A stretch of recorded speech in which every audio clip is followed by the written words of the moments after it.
Okay, I've went ahead and taped this crust on that I've sponged and everything, and you just flip it over and trim off your little places that don't quite meet. I cut 12 1-inch circles out of the Cajun Craze using my crumb cake and a sponge, and I'm leaning my sponge towards the center of this more so than I did when you want to go further in. If you just want to do around the edge, you go straight up and down like this, perpendicular, I guess, to that. No, 90-degree angle to that. So then about at a 45-degree angle to the piece that you're wanting to sponge, if you want to sponge more. And then I just took once and kind of twice and went around like that. Next, what I did was I took my Cajun Craze marker. I love these markers because you can put the tip on the other end so you don't lose it. It's not rolling around. And I took and just straight up and down did some dots. Now, I'm not going to do all of them big. I'm going to do some smaller. And it looks very dark right now, but it does dry a little lighter.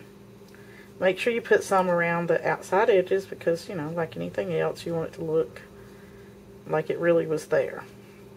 I look at and see, and sometimes I try to do just a little less light pressure to get the smaller ones. The Uniball gel pen.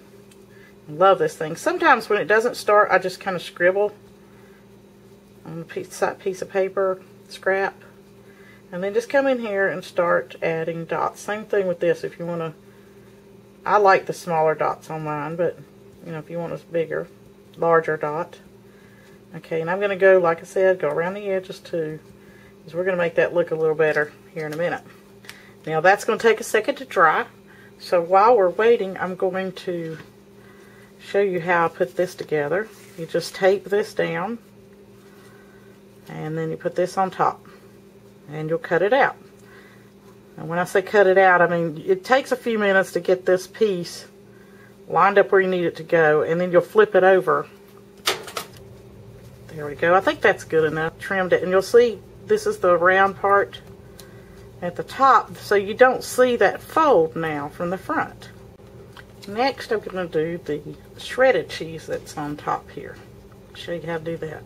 Just a 1-inch square, punched out of Berry Vanilla, and then I would take a little bit of, actually I think I would start with this, and I've got a smaller one so I can have a little bit more control. So I'm going to start with crumb cake. And I suggest that you kind of go around at a diagonal like that so that you have more area to play with. Now, I'm not doing a bang up job on this one because I'm trying to hurry for the video, but you just see what I mean. And cheese, you know, it likes to burn on pieces of it, so have you a good few places there with that. And the reason I'm telling you to do that diagonally is when you cut it, it's not going to be noticeable. I just put a little bit on top with the sponge. That's the soft, or actually that was crumb cake. I go back to the soft sage and add a little bit where I think I need to.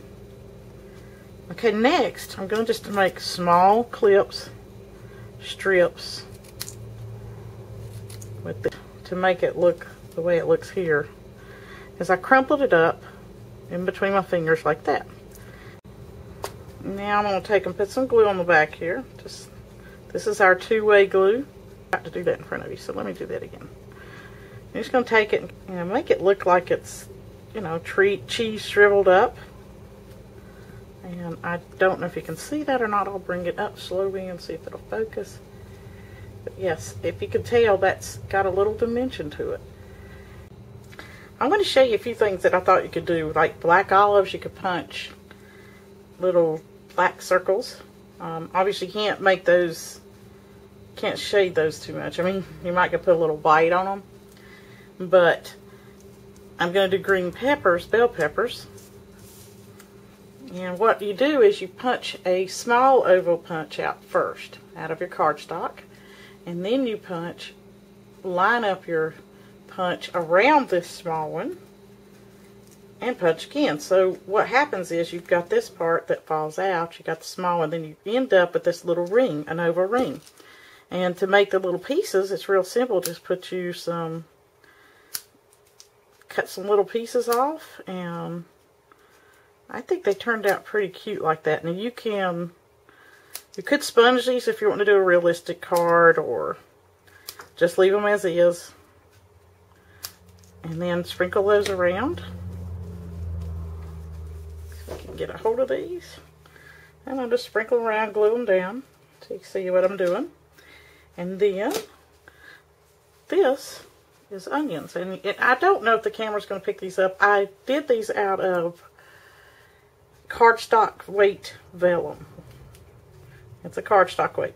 I thought these would be cute as onions. And I just thought that was cute, because you know how onions, when they're cooked, they get a little translucent. Here's a close view where you can see the onions there. And you got your black olives and stuff. And you would make more of these pepperonis and put around there, but just for sake of time, I didn't have time to do that today. We're fixing to travel. But I thought this was a cute idea.